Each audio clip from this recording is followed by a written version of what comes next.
Baik, sebelum saya memulai presentasi ini, saya mempunyai pantun. Pagi hari minum kopi hangat, ditemani buku di ruang kelas. Sebelum materi mulai dibahas dengan tepat, mari kita fokus agar ilmu tersampaikan dengan jelas. Assalamualaikum warahmatullahi wabarakatuh. Perkenalkan, nama saya Fatim Alifatul Zuhra dengan NIM 1325172 dari kelas 25C3A. Pada kesempatan ini, saya ingin menyampaikan bahwa saya telah menyelesaikan dan memenuhi seluruh tugas ujian akhir semester sesuai dengan ketentuan yang telah ditetapkan. Tugas ini saya kerjakan dengan sungguh-sungguh sebagai bentuk tanggung jawab akademik serta upaya saya dalam memahami dan mengimplementasikan materi yang telah dipelajari selama perkuliahan. Melalui penyusunan tugas UAS ini, saya memperoleh pemahaman yang lebih mendalam, khususnya terkait nilai-nilai Pancasila sebagai dasar dan ideologi bangsa. Selamat pagi dan salam sejahtera bagi kita semua. Yang terhormat, Bapak dosen pengampu mata kuliah Bahasa Indonesia, yaitu Bapak Saiful Mukti Ali, MPD, serta teman-teman yang saya banggakan. Puji syukur, saya panjatkan kehadirat Tuhan Yang Maha Esa, karena atas rahmat-Nya, saya dapat menyampaikan presentasi pada hari ini. Pada kesempatan ini, saya akan memaparkan materi dengan tema Generasi Copy Paste 5.0 ketika AI menggerus nalar kritis dan etika akademik mahasiswa. Tema ini relevan dengan kondisi perkuliahan saat ini, di mana kemajuan teknologi kecerdasan buatan atau artificial intelligence memberikan kemudahan dalam mengakses informasi.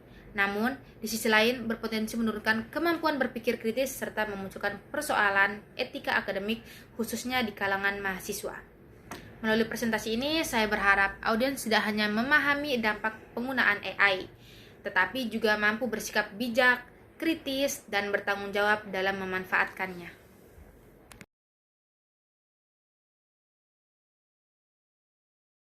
Sebelum memasuki pembahasan inti, perlu saya sampaikan bahwa materi ini disusun mengikuti struktur karya ilmiah agar mudah dipahami secara sistematis dan logis.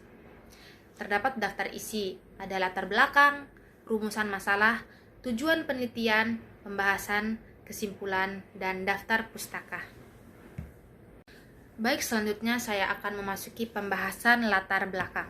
Terdapat pada slide, yaitu AI menciptakan ekosistem belajar instan di perguruan tinggi. Mahasiswa menggunakan AI untuk menulis esai, merangkum jurnal, menyusun argumen tanpa telaah kritis, lahirlah AI dependensi. Nah, perkembangan artificial intelligence atau disebut dengan AI telah menciptakan ekosistem belajar instan di perguruan tinggi. Mahasiswa semakin mudah menggunakan AI untuk menulis esai, merangkum jurnal, dan menyusun argumen akademik. Namun, penggunaan AI yang tidak disertai telaah kritis berpotensi menimbulkan ketergantungan AI dependensi yang dapat menggerus kemampuan berpikir kritis serta melemahkan etika akademik mahasiswa. Next, terdapat rumusan masalah. Pertama, bagaimana bentuk ketergantungan mahasiswa terhadap AI dalam penulisan ilmiah? Kedua, apa dampaknya pada literasi akademik dan nalar kritis mahasiswa? Ketiga, bagaimana strategi kampus mencegah degradasi etika akademik akibat AI? Nah, rumusan masalah ini dalam kajian berfokus pada 3 hal utama.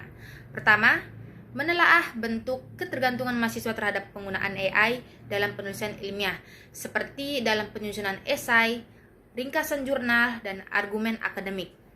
Kedua, mengkaji dampak ketergantungan tersebut terhadap kemampuan literasi akademik dan nalar kritis mahasiswa. Dan yang ketiga, merumuskan strategi yang dapat dilakukan oleh perguruan tinggi untuk mencegah terjadinya degradasi etika akademik, pemanfaatan AI yang tidak bijak. Next, ada tujuan penelitian. Di situ tertera ada 3. Pertama, mendeskripsikan pola penggunaan AI pemicu ketergantungan. Kedua, menganalisis dampak pada literasi dan berpikir kritis.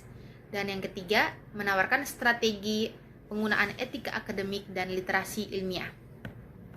Nah, tujuan penelitian ini adalah untuk mendeskripsikan pola penggunaan artificial intelligence oleh mahasiswa yang berpotensi menimbulkan ketergantungan dalam aktivitas akademik.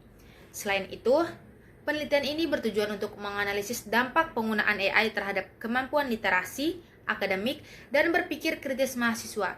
Selanjutnya, penelitian ini juga bertujuan untuk menawarkan strategi penguatan etika akademik dan literasi ilmiah agar pemanfaatan AI tetap berada dalam koridor akademik yang bertanggung jawab. Next, kita masuk ke pembahasan. Pembahasan dalam slide pertama. Itu ada bentuk ketergantungan mahasiswa pada AI. Pertama, AI digunakan bukan lagi sebagai asisten, tetapi penulis utama atau penulis bayangan. Kedua, mahasiswa menyalin output AI tanpa revisi, validasi citasi, dan sintesis mandiri. Ketiga, tradisi literasi akademik berubah dari membaca, menganalisis, menulis menjadi meminta AI, copy, selesai. Dan yang keempat, terjadi praktik kognitif outsourcing, proses berpikir dialihkan ke AI. Nah, pada pembahasan slide ini, slide pembahasan pertama ya, itu dijelaskan bahwa ketergantungan mahasiswa terhadap AI terlihat dari perubahan fungsi AI yang semula sebagai asisten belajar, kini sering digunakan sebagai penulis utama dalam tugas akademik. Mahasiswa cenderung menyalin hasil keluaran AI tanpa melakukan revisi, pengecek sumber, maupun sintesis pemikiran secara mandiri. Akibatnya, tradisi literasi akademik mengalami pergeseran. Proses yang seharusnya dimulai dari membaca, menganalisis, dan menulis berubah menjadi proses instan, yaitu meminta AI menyalin lalu menyelesaikan tugas. Nah, kondisi ini memunculkan praktik kognitif outsourcing, yaitu pelimpahan proses berpikir kepada AI sehingga kemampuan berpikir kritis mahasiswa semakin melemah. Next, pada slide berikutnya, dampak terhadap nalar kritis dan literasi akademik. Ada 4. Pertama, kemampuan berpikir kritis menurun. Kedua, literasi sumber primer melemah. Ketiga, orisinalitas gagasan hilang. Dan yang keempat, mahasiswa berisiko kehilangan kecakapan epistemologis sebagai akademisi.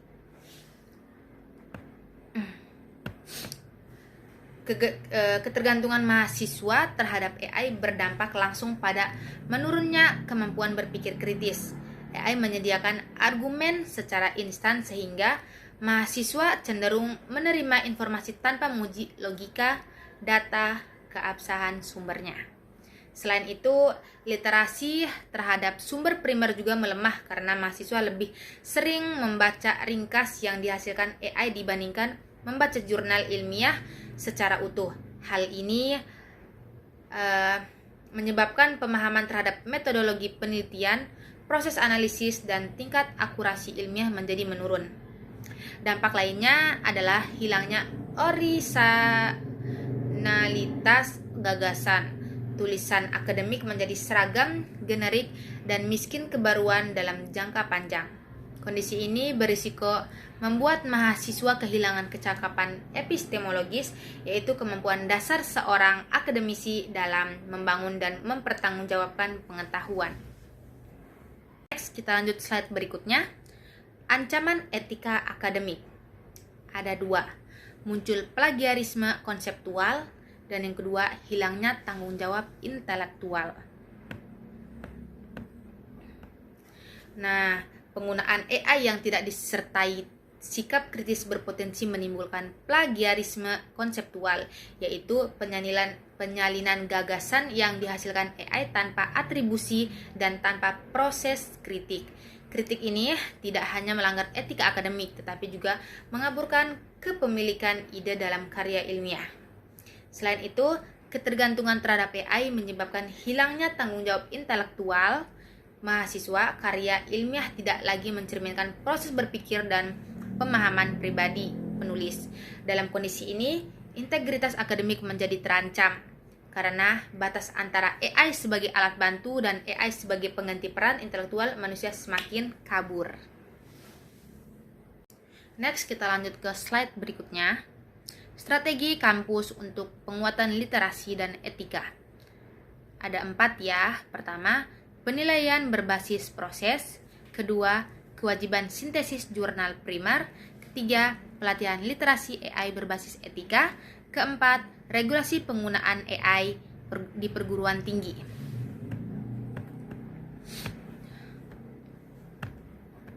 Nah, kampus memiliki peran penting dalam menjaga kualitas akademik di era AI dengan menerapkan penilaian berbasis proses.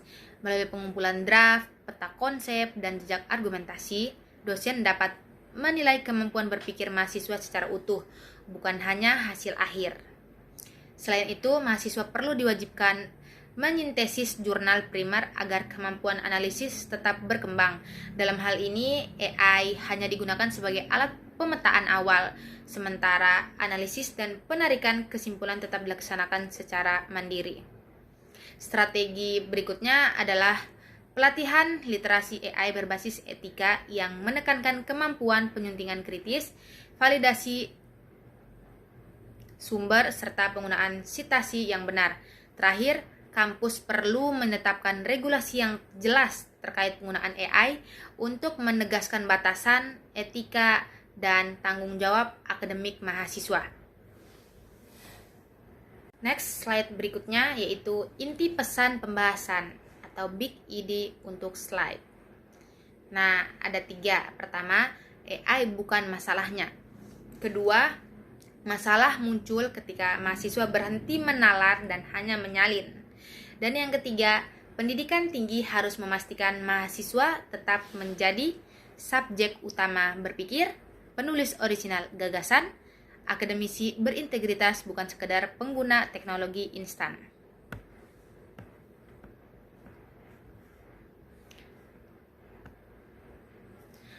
Pada dasarnya bukanlah masalah utama dalam dunia akademik. Permasalahan muncul ketika mahasiswa berhenti menalar, tidak lagi berpikir kritis, dan hanya mengandalkan AI untuk menyalin jawaban tanpa pemahaman.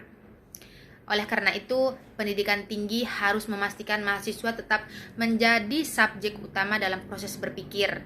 Mahasiswa dituntut mampu menghasilkan gagasan orisinal, menunjukkan proses intelektual yang jujur, serta menjaga integritas akademik. Dan dengan demikian, AI berfungsi sebagai alat bantu, bukan sebagai pengganti nalar dan tanggung jawab akademik. Next slide berikutnya yaitu kesimpulan. Kesimpulan ini AI dependensi menciptakan budaya instan di kampus.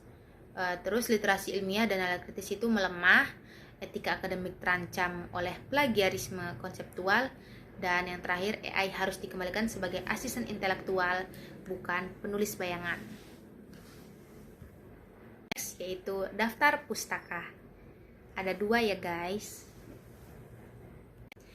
Baik, demikian pemaparan materi mengenai generasi copy-paste 5.0 yang dapat saya sampaikan. Kemajuan AI sejatinya bukanlah ancaman, melainkan alat bantu yang harus digunakan secara bijak. Tantangan terbesar bagi mahasiswa saat ini adalah menjaga nalar kritis dan menjunjung tinggi etika akademik di tengah kemudahan teknologi.